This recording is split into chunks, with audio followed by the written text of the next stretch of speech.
क्या हो जब एक साधारण सी साड़ी किसी लड़की की किस्मत बदल दे या फिर उसकी जिंदगी में तूफान ले आए। क्या हो जब एक अनजान तोहफा सिर्फ खुशी नहीं बल्कि शक, अपमान और छुपे हुए राज भी लेकर आए। आज की इस कहानी में हर मुस्कान के पीछे छुपा है एक डर, और हर रिश्ते के पीछे एक साजिश। आखिर दीपिका को मिली यह महंगी साड़ी किसने भेजी और क्यों? घर में उस दिन जैसे त्योहार का माहौल था। ढेर सारे पैकेट्स टेबल पर रखे हुए थे और सबकी नजरें उन्हीं पर टिकी थीं। जानवी के लिए इतने सारे कपड़े और गिफ्ट्स आए थे कि हर कोई हैरान था। मम्मी एक एक पैकेट खोलकर दिखा रही थीं। देखो तो सही, जानवी के लिए कितनी सारी चीजें लाई हूं। तभी दीपिका थोड़ी झिझकते हुए पूछती है, मम्मी, क्या इसमें से कुछ मेरे लिए भी है? उसकी आवाज में उम्मीद भी थी और डर भी। मम्मी मुस्कुराते हुए कहती हैं, हाँ, तेरे लिए भी साड़ी लाई हूं, अपने हाथों से चुनी है। इतना सुनते ही दीपिका की आंखों में चमक आ जाती है, जैसे किसी ने उसके दिल की बात सुन ली हो। वह धीरे से साड़ी लेती है, उसे अपने गाल से लगाती है और कहती है, मम्मी, ये बहुत सुंदर है, मैं इसे बहुत संभाल कर पहनूंगी। उस पल में सब कुछ ठीक लग रहा था, जैसे परिवार में प्यार ही प्यार हो। लेकिन तभी दरवाजे पर घंटी बजती है और माहौल अचानक बदल जाता है। एक कुरियर वाला खड़ा होता है, हाथ में एक और पार्सल लिए हुए। मम्मी जल्दी से कहती हैं, जल्दी दो, जानवी के नाम से जो भी है। लेकिन कुरियर वाला जवाब देता है, मैडम, ये दीपिका अग्रवाल के नाम से है। यह सुनते ही सब चौंक जाते हैं।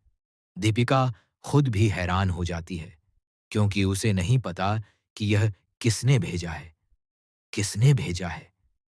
मम्मी पूछती हैं, लेकिन कोई नाम नहीं लिखा होता। जैसे ही पैकेट खोला जाता है, अंदर से एक बेहद महंगी और खूबसूरत साड़ी निकलती है। साड़ी इतनी शानदार थी कि हर कोई कुछ पल के लिए चुप हो गया। लेकिन यह चुप्पी ज्यादा देर नहीं टिकती। शोभा की तीखी आवाज उस सन्नाटे को तोड़ देती है। अरे वाह दीपिका, इतनी महंगी साड़ी किसने भेजी है?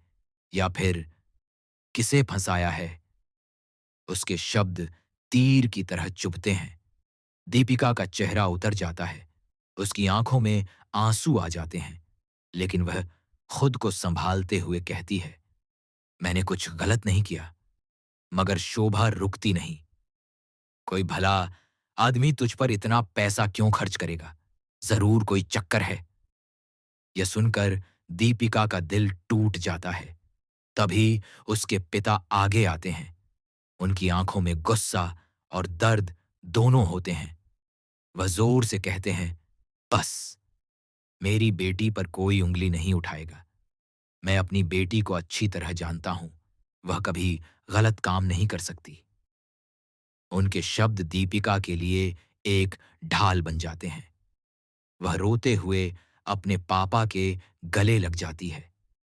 पापा उसे समझाते हैं, तुझे किसी के सामने सफाई देने की जरूरत नहीं है। यह सुनकर दीपिका थोड़ी संभलती है, लेकिन उसके दिल में सवाल अब भी गूंज रहा होता है। आखिर यह साड़ी किसने भेजी? इधर मम्मी भी सोच में पड़ जाती हैं। वह उस साड़ी को ध्यान से देखती हैं और धीरे से कहती हैं, यह वही साड़ी है जो दीपिका को पसंद आई थी। लेकिन फिर उन्हें याद आता है कि जब यह साड़ी पसंद की गई थी, तब कोई और वहां मौजूद नहीं था। तो फिर किसने उसकी पसंद को इतना करीब से जाना? उनके मन में एक अजीब सा शक पैदा होता है, लेकिन साथ ही एक उम्मीद भी। अगर दीपिका की पसंद को उसका होने वाला पति इतनी अच्छी तरह समझता है, तो शायद उसका रिश्ता सच में बहुत अच्छा होगा। लेकिन इस पूरे घटनाक्रम के पीछे एक सच्चाई छुपी थी। एक ऐसी सच्चाई जो अभी किसी को नहीं पता थी। घर के एक कोने में खड़ी शोभा धीमे से मुस्कुराती है और मन ही मन कहती है, सबको लग रहा है कि यह रिश्ता भगवान की मर्जी से आया है, लेकिन असल में यह हमारी चाल है। उसकी यह बात इस कहानी को एक नए मोड़ पर ले जाती है, जहां प्यार, भरोसा और रिश्ते सब कुछ एक खेल का हिस्सा बन चुके हैं। जानकर आप भी हैरान रह जाएंगे। घर के उस शांत दिखने वाले माहौल के पीछे अब एक तूफान धीरे धीरे पनप रहा था। दीपिका अपने कमरे में बैठी थी, हाथ में वही रहस्यमयी साड़ी लिए। उसकी उंगलियां उस कपड़े को छू रही थीं, लेकिन उसका मन बेचैन था। कौन हो सकता है जो मेरी पसंद को इतना अच्छे से जानता है? यह सवाल बार बार उसके दिमाग में घूम रहा था। बाहर हॉल में मम्मी और पापा अब भी उसी साड़ी को लेकर चर्चा कर रहे थे। पापा के चेहरे पर गर्व था। उन्हें लग रहा था कि कोई ऐसा इंसान है जो उनकी बेटी को बिना बोले समझता है। लेकिन मम्मी के दिल में एक अनजाना डर घर कर चुका था। उन्हें लग रहा था कि कहीं यह सब उतना सीधा नहीं जितना दिख रहा है। उधर घर के एक कोने में खड़ी शोभा और घनश्याम की धीमी धीमी बातें इस कहानी का असली चेहरा सामने ला रही थीं। शोभा हल्की सी हंसी के साथ कहती है, देखा घनश्याम, एक साड़ी ने पूरे घर का माहौल बदल दिया। अब सबको लग रहा है कि दीपिका की किस्मत चमक गई है। घनश्याम मुस्कुराते हुए जवाब देता है, और यही तो हम चाहते थे। धीरे धीरे सब कुछ हमारे हिसाब से होगा। उनकी आंखों में एक चालाक चमक थी, जैसे वे किसी बड़े खेल की तैयारी कर रहे हों। असल में यह साड़ी किसी अनजान प्रेमी का तोहफा नहीं थी, बल्कि एक सोची समझी साजिश का हिस्सा थी, जिसका मकसद था दीपिका को एक ऐसे जाल में फंसाना जिससे निकलना उसके लिए नामुमकिन हो जाए। अगले दिन घर में एक नई हलचल शुरू होती है। मम्मी को किसी रिश्तेदार का फोन आता है, जो दीपिका के लिए एक बहुत अच्छा रिश्ता लेकर आया था। लड़का अमीर, समझदार और संस्कारी बताया जाता है। यह सुनते ही पापा की खुशी का ठिकाना नहीं रहता। उन्हें लगता है कि भगवान ने उनकी बेटी के लिए खुद यह रास्ता चुना है। लेकिन उन्हें क्या पता था कि यह रास्ता उन्होंने नहीं, बल्कि शोभा और घनश्याम ने बनाया है। धीरे धीरे सारी बातें जोड़ने पर साफ होने लगता है कि वह महंगी साड़ी उसी लड़के की तरफ से भेजी गई थी, ताकि दीपिका के मन में उसके लिए एक खास जगह बन जाए। दीपिका को जब इस रिश्ते के बारे में बताया जाता है, तो उसका दिल घबरा उठता है। एक तरफ उसके पापा की खुशी, दूसरी तरफ उसका अपना डर। वह समझ नहीं पा रही थी कि क्या सही है और क्या गलत। वह धीरे से पूछती है, क्या मैं उस लड़के से मिल सकती हूं? पापा तुरंत हां कर देते हैं, क्योंकि उन्हें पूरा भरोसा था कि यह रिश्ता उनकी बेटी की जिंदगी बदल देगा। लेकिन दीपिका के मन में एक अजीब सी बेचैनी थी, जैसे कोई अनहोनी होने वाली हो। इधर शोभा और घनश्याम अपनी चाल को और मजबूत करने में लगे थे। शोभा कहती है, बस एक बार यह रिश्ता पक्का हो जाए, फिर देखना कैसे दीपिका की जिंदगी हमारे इशारों पर चलेगी।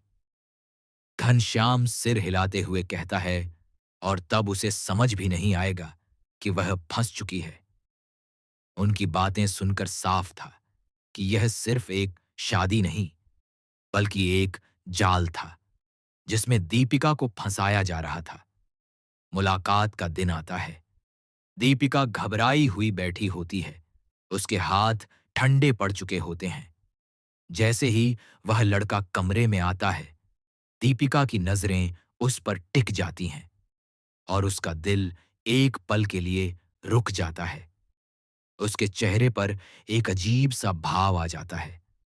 पहचान, डर और हैरानी का मिला-जुला एहसास। ये ये यहाँ कैसे? वह मन ही मन सोचती है। वह लड़का मुस्कुराते हुए कहता है, लगता है आपने मुझे पहचाना नहीं। उसकी आवाज सुनते ही दीपिका के दिमाग में पुरानी यादें बिजली की तरह चमक उठती हैं। यह वही इंसान था जिसे उसने कभी अपने अतीत में देखा था, लेकिन उस समय उसने उसे नजरअंदाज कर दिया था। अब वही इंसान उसकी जिंदगी का सबसे बड़ा फैसला बनने जा रहा था। दीपिका के दिल में डर और शक दोनों बढ़ते जा रहे थे। क्या यह सब एक संयोग है या फिर पहले से रची गई कोई गहरी साजिश? बाहर खड़ी शोभा यह सब देख रही थी। उसके चेहरे पर एक संतुष्टि भरी मुस्कान थी। उसे पता था कि अब खेल अपने आखिरी पड़ाव पर है। दीपिका धीरे-धीरे उस जाल में फंसती जा रही थी, जिससे निकलना उसके लिए लगभग नामुमकिन था।